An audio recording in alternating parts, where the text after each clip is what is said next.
اسلام کے مطابق دنیا کی تخلیق کا تصور قرآن مجید اور احادیث مبارکہ پر مبنی ہے۔ اسلامی تعلیمات کے مطابق دنیا کی کریشن ایک منظم اور مرحلہ وار عمل تھا جو اللہ تعالیٰ کی قدرت اور حکمت کا مظہر ہے۔ یہاں اس ویڈیو میں ڈیٹیل سے جانتے ہیں۔ اسلامی عقیدے میں اللہ تبارک و تعالیٰ نے دنیا کو کن فیکون کے ذریعے تخلیق کیا، یعنی جب اللہ تعالیٰ نے کہا ہو جا تو سب کچھ وجود میں آ گیا۔ اللہ تعالیٰ کی ذات لامحدود ہے اور وہ ہر چیز پر قادر ہے۔ قرآن مجید میں کئی جگہوں پر دنیا کی تخلیق کا کریشن کا ذکر ملتا ہے، جیسے سورہ البقرہ، سورہ الاعراف اور سورہ النحل میں۔ قرآن مجید کے مطابق دنیا کی کریشن مختلف مراحل میں ہوئی۔ اللہ تعالیٰ نے سب سے پہلے آسمانوں اور زمین کو پیدا کیا۔ یہ تخلیق 6 دنوں میں ہوئی، جیسا کہ سورہ السجدہ میں بیان کیا گیا ہے۔ اللہ تبارک و تعالیٰ فرماتے ہیں کہ وہی ہے جس نے آسمانوں اور زمین کو 6 دن میں پیدا کیا۔ ان دنوں کو عام دنوں کی طرح نہیں سمجھنا چاہیے،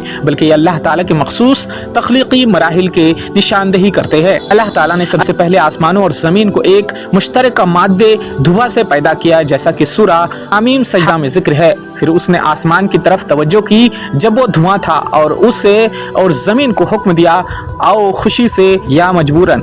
دونوں نے کہا ہم بخوشی حاضر ہیں۔ اللہ تعالیٰ نے زمین کو بچھایا اور اس میں پہاڑوں، درختوں، پانی کے ذریعے اور مختلف جانداروں کو پیدا کیا۔ قرآن میں اللہ تعالیٰ نے زمین کی تخلیق کے بارے میں بیان کیا، وہ ایک چٹیل میدان نہیں تھی، بلکہ اللہ نے اسے بسایا اور مختلف وسائل فراہم کیے تاکہ زندگی ممکن ہو سکے۔ پھر اللہ تعالیٰ نے آسمانوں کو پیدا کیا اور انہیں 7 تہوں میں تقسیم کیا۔ قرآن میں کئی مقامات پر 7 آسمانوں کا ذکر کیا گیا ہے۔ اسلام میں انسان کی تخلیق یعنی کریشن ایک اہم مرحلہ ہے۔ حضرت آدم علیہ السلام کو اللہ تبارک و تعالیٰ نے مٹی سے پیدا کیا۔ اللہ تعالیٰ نے اپنی روح حضرت آدم میں پھونکی اور انہیں علم عطا کیا۔ پھر حضرت حوا کو حضرت آدم کی پسلی سے پیدا کیا تاکہ ان کے لیے سکون اور رفاقت فراہم ہو۔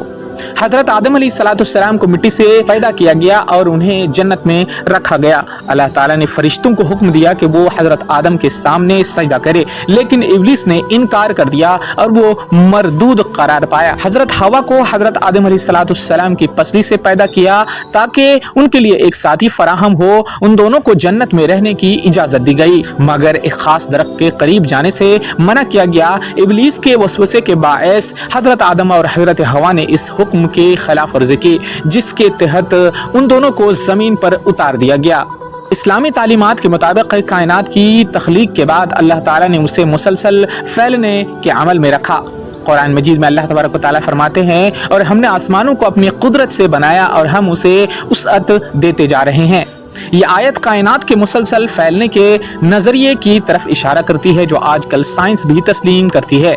اسلام کے مطابق اللہ تعالیٰ نے زمین پر مختلف مخلوقات پیدا کی، جن میں حیوانیات، نباتات اور انسان شامل ہے۔ اللہ تعالیٰ نے ہر چیز کو ایک خاص مقصد کے تحت پیدا کیا اور اسے ایک مخصوص نظام کے تحت چلایا۔ قرآن میں اللہ تبارک و تعالیٰ فرماتے ہیں اور زمین میں پھیلا دی ہر قسم کی مخلوقات کو اور آسمان سے پانی برسایا، پھر زمین میں ہر قسم کی عمدہ چیزیں اگا دی۔ اسلامی عقیدے کے مطابق یہ دنیا ہمیشہ کے لیے نہیں ہے، ایک دن یہ سب کچھ ختم ہو جائے گا اور قیامت کا دن برپا ہوگا۔ اس دن زمین و آسمان ختم ہو جائیں گے اور تمام مخلوقات اللہ کے سامنے حاضر ہوں گے۔ قرآن میں اس دن کا ذکر کیا گیا ہے جس دن ہم آسمان کو اس طرح لپیٹیں گے جیسے خط کی کتاب کو لپیٹ دیا جاتا ہے۔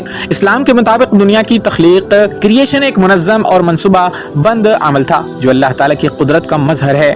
اس تخلیق کا مقصد اللہ تعالیٰ کی عبادت اور اس کے احکام پر عمل کرنا ہے۔ انسان کو اس دنیا میں آزمایا جا رہا ہے اور آخرت میں اس کے اعمال کا حساب لیا جائے گا۔ اسلامی نقطہ نظر سے دنیا کی کریشن کا مقصد اللہ تعالیٰ کی ربوبیت، حکمت کو سمجھنا اور اس کی بندگی کرنا ہے۔ اللہ تعالیٰ نے ہر چیز کو ایک خاص مقصد کے تحت پیدا کیا، جیسے کہ میں نے بتایا، اور ہر چیز کا ایک نظام ہے جس پر وہ قائم ہے۔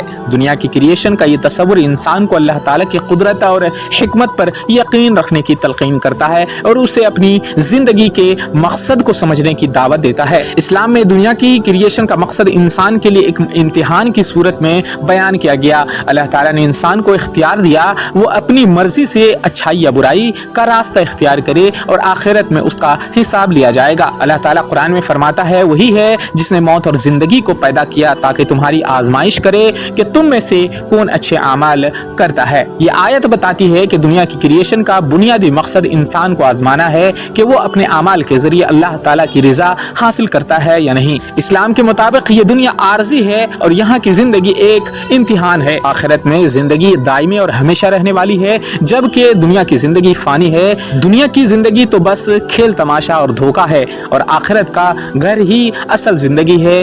کاش وہ جانتے۔ یہ آیت انسان کو اس حقیقت کی طرف متوجہ کرتی ہے کہ دنیا کی زندگی محض ایک عارضی امتحان ہے اور اصل زندگی آخرت میں ہے، جہاں انسان کو اس کے اعمال کا پورا بدلہ ملے گا۔ اللہ تعالیٰ نے انسان کو دنیا کی تخلیق کے بعد، پیدا کرنے کے بعد اس کی خلافت زمین پر نائب کے مقام پر فائز کیا۔ انسان کو یہ ذمہ داری سونپی گئی کہ وہ زمین پر اللہ کے حکام کے مطابق زندگی گزارے اور دنیا میں انصاف، امن اور خیر کو فروغ دے۔ قرآن میں اللہ فرماتے ہیں، یاد کرو جب تمہارے رب نے فرشتوں سے کہا میں زمین میں ایک خلیفہ بنانے والا ہوں۔ انہوں نے کہا کیا آپ زمین میں کسی ایسے کو بنائیں گے جو فساد پھیلائیں گے اور خون بہائیں گے؟ اللہ نے کہا جو میں جانتا ہوں وہ تم نہیں جانتے۔ اس آیت سے واضح ہوتا ہے کہ انسان کی کریشن یعنی تخلیق ایک عظیم مقصد کے تحت کی گئی ہے اور اسے زمین پر اللہ کے نائب کی حیثیت سے ذمہ داریاں سونپی گئی ہے۔ اللہ تعالیٰ کی تخلیق میں بے پناہ حکمت پوشیدہ ہے۔ ہر چیز جو اللہ تعالیٰ نے پیدا کی وہ ایک خاص مقصد کے تحت اور اس کی تخلیق میں اللہ کی حکمت شامل ہے۔ اسلام میں انسان کو اللہ تعالیٰ کی بہترین تخلیق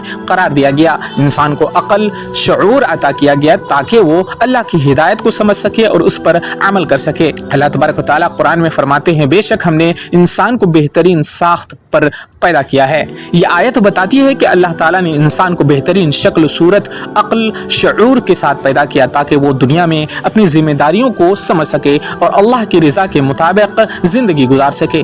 اسلامی تعلیمات کے مطابق دنیا کی تخلیق کا عمل، کریشن کا عمل اللہ تعالیٰ کی قدرت کا اظہار ہے اور اس میں سائنسی پہلو بھی موجود ہے۔ قرآن میں کئی مقامات پر ذکر ہے جو آج کی سائنس کے فینومینا نظریات سے میل کھاتے ہیں۔ مثال کے طور پر کائنات کا پھیلاؤ، زمین اور آسمان کی تخلیق، پانی کی تخلیق اور زندگی کی ابتدا کے حوالے سے قرآن میں دی گئی تفصیلات آج کی سائنس دریافتوں کے ساتھ ہم آہنگ ہے۔ جیسا کہ پہلے ذکر کیا گیا، قرآن میں اللہ تعالیٰ نے آسمانوں کے پھیلاؤ کا ذکر کیا جو بگ بینگ تھیوری کے مطابق کائنات کے پھیلاؤ کی طرف اشارہ کرتا ہے۔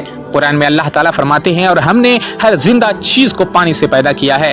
یہ آیت بتاتی ہے کہ زندگی کا آغاز پانی سے ہوا، جو کہ سائنس کے نظریات کے مطابق بھی صحیح ہے کیونکہ زمین پر زندگی کا آغاز پانی میں ہوا تھا۔ اسلامی نقطۂ نظر سے اللہ تعالیٰ کی کریشن کے بہت سے پہلو ایسے ہیں جنہیں انسان مکمل طور پر سمجھ نہیں سکتا۔ اللہ تعالیٰ کی حکمت لامحدود ہے، لافانی ہے اور انسان کا علم محدود ہے، تھوڑا ہے۔ اللہ تعالیٰ فرماتے ہیں اور تمہیں علم نہیں دیا گیا مگر تھوڑا سا۔ یہ آیت اس بات کی نشاندہی کرتی ہے کہ اللہ تعالیٰ کی تخلیق، کریشن، حکمتوں کو مکمل طور پر سمجھنے کے لیے انسان کا علم ناکافی ہے۔ اسلامی تعلیمات کے مطابق آخرت کی زندگی کی تخلیق دنیاوی زندگی سے بالکل مختلف ہوگی۔ آخرت میں جو زندگی ہوگی وہ دائمی ہوگی اور وہاں انسان کو اپنے اعمال کا پورا بدلہ ملے گا۔ دنیا کی تخلیق کے بعد آخرت کا قیام اللہ تعالیٰ کی حکمت اور انصاف کا مظہر ہے۔ اسلام میں تخلیق کے عقیدے کی بڑی اہمیت ہے کیونکہ یہ انسان کو اللہ تعالیٰ کی قدرت اور حکمت پر ایمان رکھنے کی دعوت دیتا ہے۔ تخلیق کے عقیدے کو سمجھنا ایمان کی بنیاد ہے اور یہ عقیدہ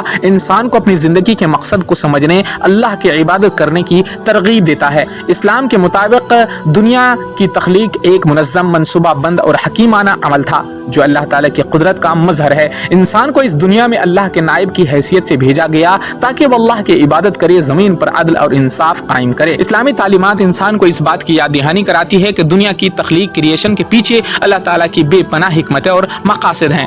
انسان کو اپنی زندگی کو اللہ کی رضا کے مطابق گزارنے کی کوشش کرنی چاہیے۔ دوستوں، میں امید کرتا ہوں کہ یہ خوبصورت سی ویڈیو جو کہ اسلام اور سائنٹیفک طریقے سے سمجھایا گیا ہے آپ کو ضرور پسند آئی ہوگی۔ اگر آپ کو یہ ویڈیو پسند آئی تو ویڈیو کو لائک شیئر ضرور کریں اور اگر ابھی تک ہمارے چینل کو سبسکرائب نہیں کیے ہیں تو چینل کو سبسکرائب ضرور کریں۔ شکریہ دوستوں، پھر کسی دن ایک ایسی ہی خوبصورت سی ویڈیو کے ساتھ حاضر ہوں گے۔ تب تک کے لیے آپ اپنا اور اپنوں کا ہمیشہ خیال رکھیں۔ اللہ حافظ۔